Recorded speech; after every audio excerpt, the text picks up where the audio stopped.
توبوا إلى الله جميعا أيها المؤمنون لعلكم تفلحون.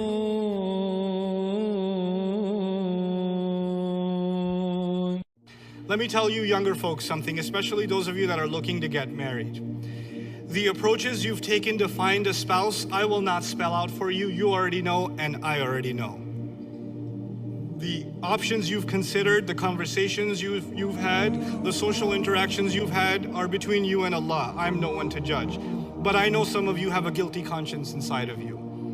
My first plea, I'm begging you, I'm pleading with you, the most important asset you have, the most valuable thing you will have in this life is a clean heart. Because that is the only key to Jannah. That is the only key to salvation on Yawm al-Qiyamah. And when you give your heart prematurely to a relationship that is illegitimate, then that heart starts getting dirty. And when a heart starts getting dirty, it is no longer suitable for Allah Azza wa Jalla anymore. So don't think that your relationships or your inappropriate interactions and inappropriate relationships are not going to have a spiritual impact. They absolutely and certainly will. And they will destroy in you the most valuable thing that you carry within you, your iman. It will ruin it.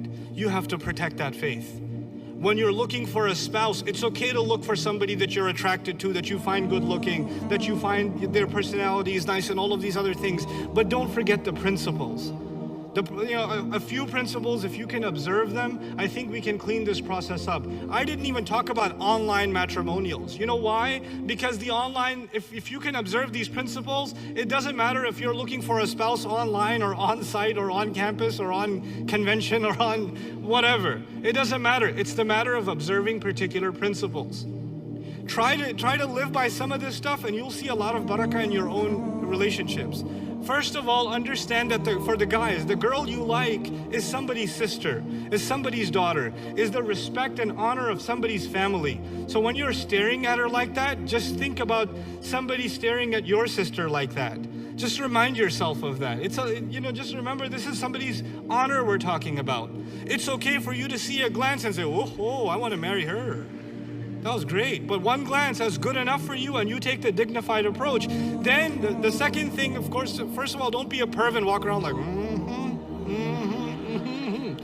Don't do that. That's not the kind of Islamic spirit we're trying to revive here. So that's one. But two, if you do find somebody interesting, take a respectful approach. There are formal chaperoned matrimonial type sessions. That's fine, at least there's a chaperone present there. And if that's not the case, the best approach, honest to God, the best approach is an indirect one. The best approach is through a friend, through somebody's, a friend who has a sister who knows her, etc., etc. Try to be as indirect as possible, because when you're direct, shaitan loves it. He just puts stuff in you and he puts stuff in her and the giggles start and the smiling and then the texting begins and then you're sharing, then you're adding each other on Facebook and then you're calling each other late at night. Then the Skype thing begins, then things get out of hand. Things take one step at a time and they just really get out of hand. Take as indirect an approach as possible. And some people ask, well, how am I supposed to get to know the person? You can, it's fine. There's nothing wrong with getting to know the person, but get others involved. And so that's the other thing I want to attack today. There's no harm in two families talking to each other. It is not too formal. Don't go crazy, they're getting engaged. It's just two people trying to talk in a respectful way. Don't turn it into something it's not. So families, you say, I don't want to tell my family, it's not that serious yet. Actually, that's the problem. You should tell your family even when it's not serious. And your family shouldn't get all crazy. We can't approach them, they might take it too seriously. It's not serious, it's just two families talking. That's how communication is supposed to happen. If you're not involved in it, they're gonna do it on their own anyway. You can't stop it. A lecture will not stop it. It's already happening, it's been happening. And it didn't just start in 2013. It's been happening. It's all around us. You don't think that stuff was happening when I was going to college in 1835? It was still happening. These are realities. We have to deal with reality instead of cursing it and yelling at it. It's not going to change it. We have to face it. So get your family involved. Don't let your family get too worked up about it's too big of a deal. Don't let it become too big of a deal. It's okay to have a conversation with a family, with a guy talking to a girl, with a chaperone, getting to know each other, trying to figure things out and things like that. And if it works out, it works out. If not, alhamdulillah, you move on. But you didn't get emotionally attached. You had some butterflies in your stomach, but they didn't turn into like entire pigeons in your stomach, right? So you didn't go that crazy. You didn't become emotionally invested. Here's the problem with becoming emotionally invested. When you become emotionally invested, you fall in love with a girl or with a guy or something, and you're like, I have to marry this person. First of all, you have no guarantees it's gonna work out. And second of all, when you get that infatuated, you don't care what anybody else thinks. Laysa fil hubbi mashura, right? And when you go that crazy, then you don't wanna listen to anybody. And so you don't listen to your parents, you don't listen to her parents, you don't listen to your brother, your sister. Nobody's advice matters to you anymore. These parents try to bring you to a speaker. Sheikh, talk to him, he wants to marry this girl. And the Sheikh's like, what am I gonna do? Don't marry her. Okay. Doesn't work.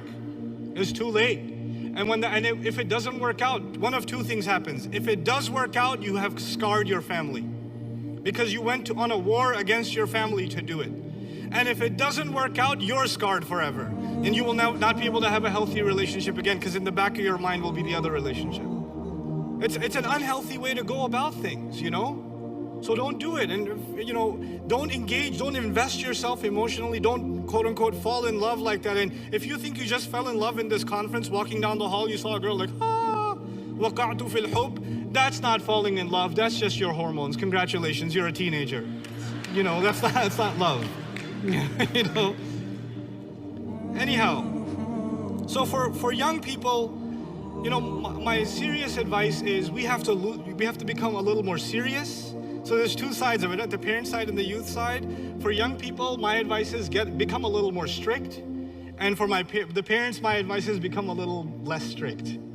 Like, we've got an imbalanced situation here. We've got youth that have no guidelines and no restrictions. Nothing's wrong, everything's permissible, like Assassin's Creed or something, right? It's like that. And on the other side, you've got parents that are way too strict and they're unrealistic in their strictness. And so we're choking our own community in this way, subhanAllah. This should not be happening. Now, those of you that are married people, show of hands. Inna lillahi wa inna ilayhi raji'un. Okay, good. Married people that are here, part of your job is to help young people get married, especially the younger couples here. Younger couples here, you both, the men and the women in that couple, they have friends that aren't married that they've known for a while, and you need to become matchmakers before they have to resort to anonymous websites, which the same guy is on every website. He's got his profile on every single website. Everybody knows him, Because one of my friends got married, he had his profile on like 30 Muslim matrimonial sites. And he asked me to speak at his wedding. And I was like, the internet will not be the same anymore. The internet connection speeds just increased because so much load has been taken offline with all of these profiles. Servers that were crashing for ages are now back up online now because, congratulations, you're married. And because I'm pretty cruel in my marriage talks, so I told him, by the way, every sister in the hall that's not married knows everything about you. Your height, where you worked, your favorite color, because, they've been to those websites, so, mashallah. So, I'm not against the online thing. I'm really not. It's a reality. If you don't have any connections, what are you going to do? But be careful about it. Don't look for just a shallow, criteria. Look for something more meaningful. You're looking for someone you're going to live with the rest of your life. And for those of you younger girls that are being forced by their parents to marry their cousin from Bangladesh, those of you that are being forced to marry and they're being told you have to marry this person. Okay, what about this one? And we brought another one, and we brought another one. And they just keep getting uglier for some reason. I don't know what it is, but they keep getting uglier. And the pressure is mounting on you because you're reaching the cultural expiration date. Let me tell you something very strictly, very seriously. If you don't open your mouth and clearly say, this is not how I want to live. This is not going to be the next 50 years of my life. This is not what I want to do. If you don't open your mouth and say, I shouldn't say anything, it's buri baat hoti hai.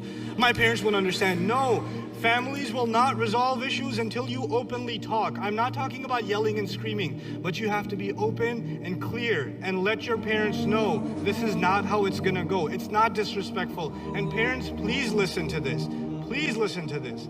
Don't force your daughters into a marriage they're not happy with. Don't say on their behalf, no, she's happy. We know her. You don't know her. You don't know her. She's not happy. You're just saying that because I'm asking. No, she's okay. They don't know that they come crying to the imams, my father wants me to marry. I guess I should. Have you seen the guy? No, but it's my parents. What can I do? In Islam, you have to obey your parents no matter what. Yes, in Islam, you have to obey your parents no matter what. But also in Islam, parents cannot be unjust. They don't have an open license to do whatever they want. They don't have that either. In Islam, parents and children are supposed to have a trusting relationship, you know? Don't hijack. You know, sometimes the only ayat our parents know is وَبِالْوَالِدَيْنِ إِحْسَانًا. This is the only Quran. They don't even know the whole ayah. No, it's just وَبِالْوَالِدَيْنِ إِحْسَانًا. You know, you're like, got me again. And they use that card. Look, our deen emphasizes the rights of parents more than any other religion known to man. More than any other religion. But our religion also emphasizes fairness and mas'uliyah, the idea of responsibility. Like parents do not get that many rights without having that many responsibilities. And you have responsibilities to your daughters and your sons. You really, really do. Your homework assignment after this lecture, you know what it is? An open, honest, brave conversation with your parents about when you think you should be married, why you think you should be married, what kind of person you think you should marry. And parents, don't flip out. Don't flip out. And young men, and this is my last piece, inshallah I have a minute 20, I just want to talk to the young men. I talked to the girls a little bit. You know, get brave, don't be shy anymore, just be a little stronger. But for the young men, can you become men? For God's sake.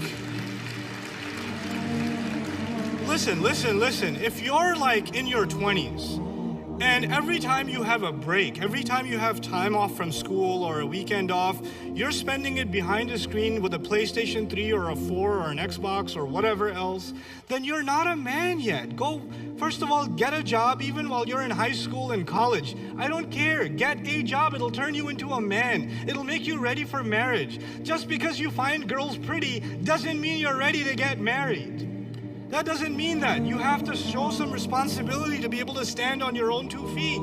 And parents of teenage children, if you're not pushing your children to do work, you're like, alhamdulillah, I can afford it. I'm a doctor, I'm an engineer, I'm a business owner. I can afford it, my children don't have to work. Yes, they do, because it's part of their education. I don't care if you're like changing tires at a car shop, you know, at a mechanic shop. I don't care if you're lawn mowing, but do work. It will give you respect for money. It gives you respect and responsibility. It prepares you for life. I made a case to my parents when I was 20 years old. I'm Pakistani, you know that's suicide, right? I made a case to my parents when I was 20 that I want to get married. But you know what? I had been working 40 hours a week since I was 16 in New York City.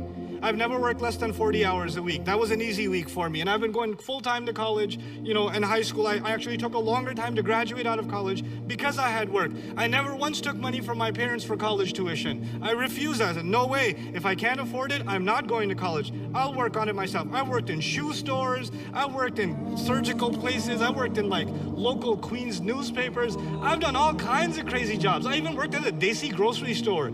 Ew. Oh my God. Blech. But I worked there for one day, but I did, and I'm proud of it. I'm not ashamed of it.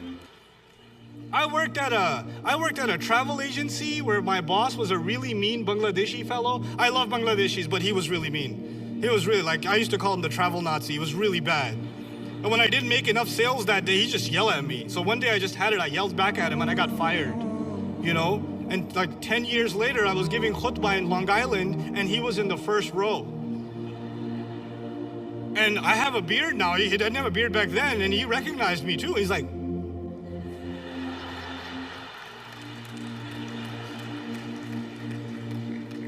you know, and after the Jummah, everybody says, Assalamu alaikum, Assalamu, how are you? Make dua for my children. He comes and he shakes my hand, he gives me a hug, he goes, you are still useless. So I was like, right? I was like, I know. But you know why I'm telling you this? I'm telling you this because there's no shame in working. It's part of what makes you who you are. I got married at the age of 22, but I can argue I had a right to.